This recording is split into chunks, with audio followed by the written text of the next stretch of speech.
Gaur martxoak 8 EH Bildu eta Elkarrekin Donostia taldeek adierazpen instituzionala irakurriko dugu. Izan ere, 8. puntu bat bultzatu dugu bi udaltaldeok, esanez jendea gaurko martxoak 8ko mobilizazioetara deitzera. Mobilizazio hauek legalki onartuta daude eta urtero udaletxe honek babestu ditu. Eta beraz, aurten ere guk babestu egingo ditugu eta horregatik irakurriko dugu adierazpen instituzionala mobilizazioen babes horrekin. Bestalde, harrigarria eta salatzekoa da, aurten lehendabiziko aldiz, azken urteotan ez dagoela ekitaldi ofizialik hemen Donostiko udalak antolatuta. Uste dugu, inoiz baino gehiago beharrezkoa dela emakumeen aldeko aldarrikapenak publikoak egitea eta instituzio aldetik nola ez. Aurtengo urtea oso zaila izan da, batez ere emakumeentzat, eta etorkizunean ikusten dugun panorama edo egoera ez da bate samurra izango. Hartara uste dugu beharrezkoa dela udal gobernu honek zerbait esatea martxoak 8aren egun garrantzitsu honetan.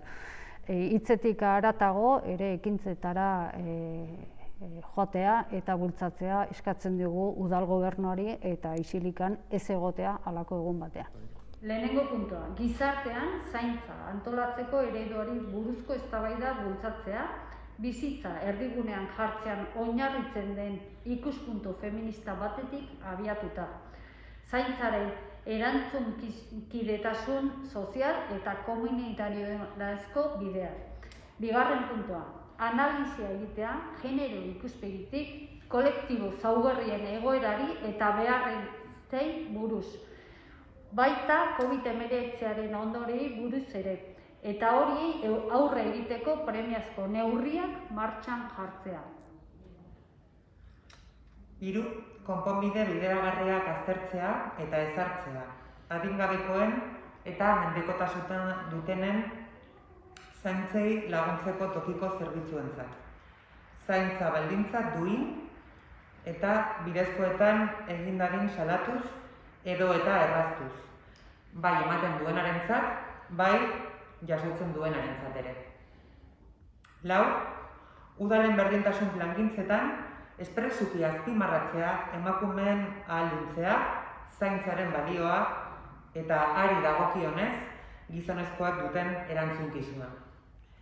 Baita berdintasuneko tokiko politikak garatzeko eta generoa tokiko politika guztietan zeharlerroa izateko erabiltzen diren giza baliabideak eta baliabide tekniko eta ekonomikoak sendotzea eta babestea ere.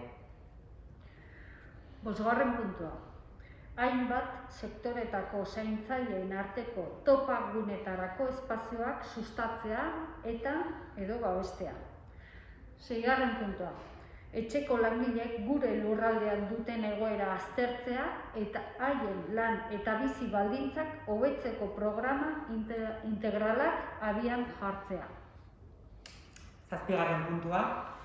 Emakumeen jabekuntza eskolen eta etxeen baliabideen alde egitea eta emakumeen, nerabeen eta nesken ahalduntza individual eta kolektiborako ekintzak bultzatzea, kolektibo feministen eskutik. Eta, azkenik, 8. puntua, Donostiako udalak egun hau beste modu batera ospatzera animatzen ditu Donostiako herritarrak.